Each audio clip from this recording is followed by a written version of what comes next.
السلام عليكم حبايبي، يا رب تكونوا بخير وصحة وسعادة وحب وكل شيء جميل.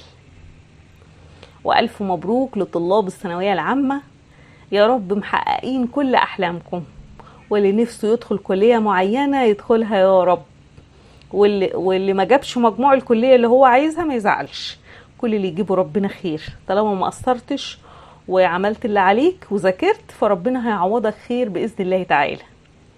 الفيديو بتاع اليوم مختلف شوية، فيديو من واقع تجارب خريجين لكليات معينة، منها كليات قمة. والله كليات قمة، تخيلوا، ومع ذلك واجهوا مشاكل انهم يشتغلوا.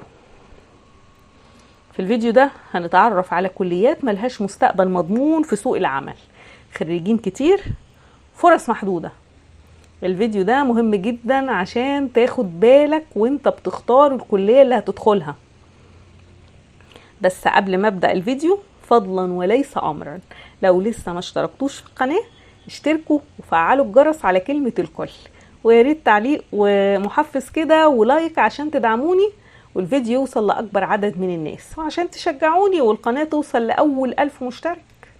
يلا بسرعة يا حبايبي، اللي لسه ما اشتركش يشترك. عايزين ندعم بعض، عايزين نساند بعض. يلا بقى نبدأ الفيديو. بصوا يا حبايبي، زمان كنا بنختار الكليات على أساس إيه؟ على أساس الشغف والميول. لكن دلوقتي ومع وجود البطالة والتعطل عن العمل أصبحت النظرة مختلفة شوية. لما نيجي نختار الكلية، النظرة لازم تكون مبنية على احتياج سوق العمل، مش بس في البلد اللي انت عايش فيها، لا ده يمكن كمان احتياجات سوق العمل على مستوى العالم، خصوصا بالنسبة للناس اللي عندها تطلعات انها بعد ما تتخرج تسافر وتشتغل في بلد أوروبية أو بلد خارجية ايا كان. عشان كده لازم نبص كده لسوق العمل نظرة واسعة، ما نبصش تحت رجلينا، لازم نتحرك ونسعى. يا ريت محدش يزعل مني، انا بتمنى من كل قلبي ان كل الطلبة اللي في الكليات اللي هتسمعوها في الفيديو ما تزعلش من الكلام اللي انا هقوله. ولو حد عايز يضيف معلومة لاخواتكم اللي بيفكروا يخشوا الكليات اللي هنتكلم عنها في الفيديو، يا ريت تكتبوا في التعليقات وتنصحوهم. طبعا الكلام اللي انا بقوله بيختلف من دولة لدولة، يعني ده بيعتمد على الدولة اللي انت عايش فيها. انا بتكلم في الفيديو ده عن الكليات في مصر. الكليات اللي هتكلم عنها في الفيديو ده بدأت تنخفض في سوق العمل، يعني هتتخرج منها وتلاقي شغل بصعوبة شديدة جدا. طبعا كل الكليات لها احترامها وتقديرها لانها بتقدم علم ينتفع بيه، ما اقدرش اقول حاجة. لكن احنا هنا بنبص للكليات من ناحية سوق العمل الحالي، هل الكليات دي مطلوبة ولا لا؟ الكليات اللي هتكلم عنها في اول كلية هي كلية الخدمة الاجتماعية وقسم علم الاجتماع في كلية الآداب. الحقيقة ان خريجين الخدمة الاجتماعية في مصر بيواجهوا تحديات كبيرة جدا في ان هم يلاقوا فرصة عمل في تخصصهم. ومن اكبر الصعوبات اللي بتواجه خريجين الخدمة الاجتماعية واقسام علم الاجتماع ان عدد الخريجين في التخصص ده كبير جدا جدا جدا، لدرجة ان اصبحت المنافسة فيه على الوظائف المتاحة شديدة جدا. ده طبعا بالاضافة ان الوظائف المتاحة اقل بكتير جدا من عدد الخريجين. تعال بقى إذا حبيت تسافر وتشتغل في دول الخليج فالموضوع أصبح في منتهى الصعوبة. ليه؟ لأن أغلب الدول وطنت الوظيفة دي، ودول قليلة جدا هي اللي بتقبل يشتغل في المهنة دي أجنبي. لكن غير كده أغلب دول الخليج بتطلب الأخصائي الاجتماعي أو المرشد الطلابي من جنسية البلد، وبالتالي في خريجين التخصصات دي قدامهم تحدي كبير جدا انهم يبدأوا يطوروا من نفسهم ويكتسبوا مهارات تساعدهم انهم يقدروا ينافسوا، زي مثلا انهم ياخدوا دورة تخاطب، ياخدوا لغة اشارة، يعملوا دبلومة تربوية، يدرسوا صعوبات تعلم وغيرها. يعني حاجات تقدر تساعدهم انهم يقدروا يشتغلوا، لان فعلا هم قدامهم تحدي مش سهل. فاذا كنت خريج ثانويه عامه وبتختار كليه تدخلها، نصيحه لله او نصيحه لوجه الله، ابعد عن المجال ده لانك مش هتقدر تنافس فيه بسهوله. كفايه الجيوش اللي طالعه من الخريجين اللي مش لاقيين فرصه، واغلبهم بيشتغل في غير مجاله خالص. تاني كليه هنتكلم عنها هي كليه الحقوق.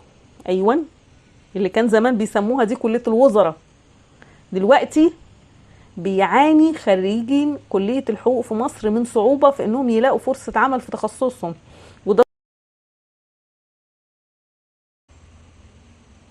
وده طبعا بسبب الاعداد المهوله من خريجين كليه الحقوق سنويا، واللي بيزود طبعا المنافسه على الوظائف المتاحه في المجال ده، وبيصعب على الخريجين انهم يحققوا تفوق وتميز في سوق العمل، خصوصا ان المجال ده غير صعوبة الدراسة فيه والكتب الكتير والقوانين المطلوب منك انك تذاكرها. فالمجال ده بيعتمد بشكل كبير جدا على التدريب والسمعة اللي بياخدها او اللي بتاخدها كمحامي، لان بمنتهى البساطة اي حد محتاج انه يرفع قضية لاي سبب من الاسباب، فاول حاجة بيسأل عنها المحامي الشاطر. وشاطر دي مش سهلة على فكرة، لانك لازم تكون اتدربت كفاية وكسبت قضايا كتير لحد ما بقالك اسم. عشان كده انت لو عندك واسطة زي محامي كبير يتبناك في بداية حياتك الوظيفية، وتنزل تتدرب في مكتبه وتفهم الديتيلز بتاعت الشغلانة، تفهمها كويس قوي، فانت وفرت على نفسك كتير جدا. ويا سلام بقى لو قررت تدخل سلك النيابة، فانت كده وصلت يا معلم، مش محتاج انك تدخل منافسة مع اي حد. لكن في العموم لو ليك فرصة الاختيار وما عندكش حد يساعدك لما تتخرج، فتاني نصيحة لوجه الله تعالى، ابعد عن المجال ده، لان في مجالات تانية تقدر تشتغل فيها مش بس بعد ما تتخرج، لا ده وانت كمان طالب. بس هو مش ده موضوعنا، يعني مش عايزة اخرج بره الموضوع. وان شاء الله تابعوني واشتركوا في القناة لو لسه ما اشتركتوش لحد دلوقتي، وان شاء الله تعالى هنزل لكم فيديو عن معاهد وكليات هتوفر لكم شغل ممتاز. مش كل الناس واخده بالها من المعاهد والكليات دي.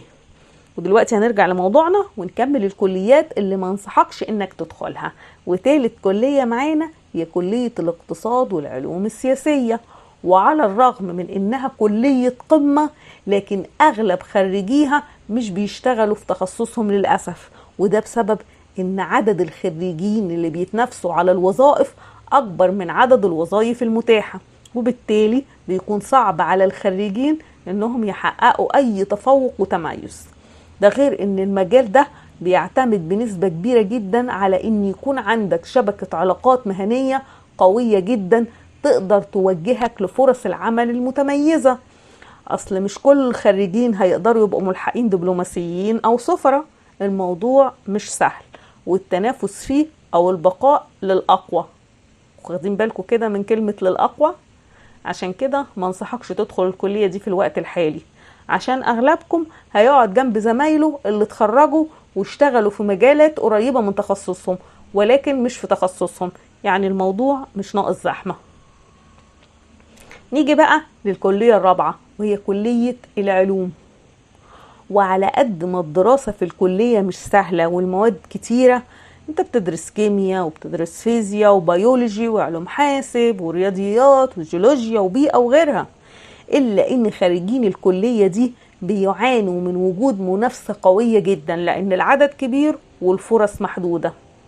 طبعا احنا ممكن نستثني أقسام معينة من كلية العلوم، يعني مش كل الأقسام خريجيها مش بيشتغلوا. يعني لو مثلا هنستثني مثلا قسم حاسب آلي، ممكن نستثنيه من القصة دي. فلو انت ضامن انك هتخش قسم حاسب آلي فجو اون، لان خريجين علوم حاسب آلي طبعا بيشتغلوا في مجال تطوير البرمجيات وتقنية المعلومات. كمان اقدر استثني قسم الرياضيات، اللي خريجين القسم ده ممكن يشتغلوا في التحليل الإحصائي او في التمويل او التدريس. يعني دي ممكن المجالات اللي نقدر نستثنيها من كلية العلوم.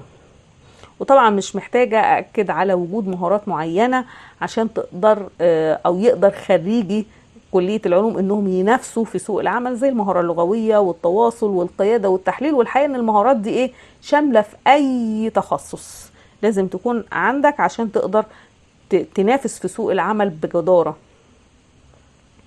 اما بقى الكلية الخامسة والاخيرة واللي هنتكلم عنها في الفيديو ده، وهتستغرب لانها هي كمان كلية قمة زي ما بيسموها، فهي كلية الصيدلة. ليه كلية الصيدلة؟ كلية الصيدلة كلية مش سهلة، كلية مرهقة للطالب، امتحانات كتير وسكاشن عملية، دراسة باللغة الإنجليزية. والحقيقة ان الدراسة بالإنجليزي ممكن تكون مشكلة عند البعض خاصة أول سنة، وصحيح بعد كده انت بتتعود عادي. دراسة كمان 6 سنين. كل الحاجات دي طبعا فيها مجهود وفيها ضغط على الطالب، لكن لو بعد ما نتخرج هنلاقي شغل فالموضوع طبعا هيكون مستاهل. لكن انت بعد ما تتخرج هتتفاجئ ان فرص عمل خريج كلية صيدلة قليلة بسبب زيادة اعداد الخريجين سنويا. ايه ده اعداد كبيرة جدا زادت الكام سنة اللي فاتوا، بسبب كمان ان في كليات خاصة وجامعات خاصة وجامعات اهلية بدأت يكون فيها كلية صيدلة. يعني الموضوع بقى ايه بقى، مش كلية ولا 2، يعني ممكن نلاقي في محافظة واحدة كلية و2 و3 صيدلة، صيدلة حكومي وصيدلة خاص وصيدلة في جامعة أهلية. وبيزيد الموضوع مشكلة إلغاء التكليف، يعني ما أصبحش خريج كلية صيدلة عنده تكليف زي زمان، لا التكليف على صيدلة اتلغى. كل دي أسباب خلت عندي في سوق العمل خريجين كتير وفرص عمل محدودة. عشان كده لو مجموعك يجيب صيدلة وقدامك بديل من الكليات المطلوبة في سوق العمل، فخليك عملي واختار الكلية اللي تتخرج منها تعرف تلاقي شغل بسهولة. لكن بقى لو انت حد غني ومعاك فلوس وتقدر تشتري صيدلية وتعبيها أدوية، فاتكل على الله وادخل كلية صيدلة. الصيدليات بتكسب كتير، بس اختار مكان مناسب، مكان تعرف تبيع وتشتغل فيه. ودي كانت بعض الكليات اللي كنت حابة اتكلم معاكم عنها من ناحية سوق العمل. اتمنى الفيديو ما يكونش ازعجكم. انا حبيت اني انور بصيرتكم على بعض الصعوبات اللي ممكن تواجهوها اذا اخترتم انكم تدخلوا الكليات دي، عشان ما تتفاجئوش بعد ما تتخرجوا انكم مش قادرين تلاقوا شغل بسهولة، وعشان لو كنتم بالفعل من طلاب الكليات دي تقدروا تشتغلوا على نفسكم وتكتسبوا مهارات تساعدكم لما تتخرجوا في انكم تشتغلوا بسهولة، وانكم تقدروا تنافسوا في سوق العمل اللي بقى زحمة بشكل مرعب. وإن شاء الله هعمل لكم فيديو تاني للناس اللي مجامعها في ثانوية عامة كانت قليلة شوية، هقول لكم فيه على معاهد مستقبلها في سوق العمل أحسن بكتير من كليات قمة. والله أحسن من كليات قمة، شغل جاهز، مرتبات محترمة، عشان الكل يتفائل ويبص على نص الكوباية المليان، لأن سوق العمل اتغير كتير جدا عن الفترة اللي فاتت. ياريت أي حد عنده نقطة عايز يستفهم عنها يكتب لنا في التعليقات وهرد عليه. ولو كمان حد عايز موضوع معين نتكلم فيه خاص بالكليات وسوق العمل أو أي موضوع يجي في دماغكم، ياريت تكتبوا لنا في التعليقات عشان نعمل فيديو مخصوص. ودلوقتي حابة أشكركم لدعمكم، وأتمنى كل واحد نفسه يدخل كلية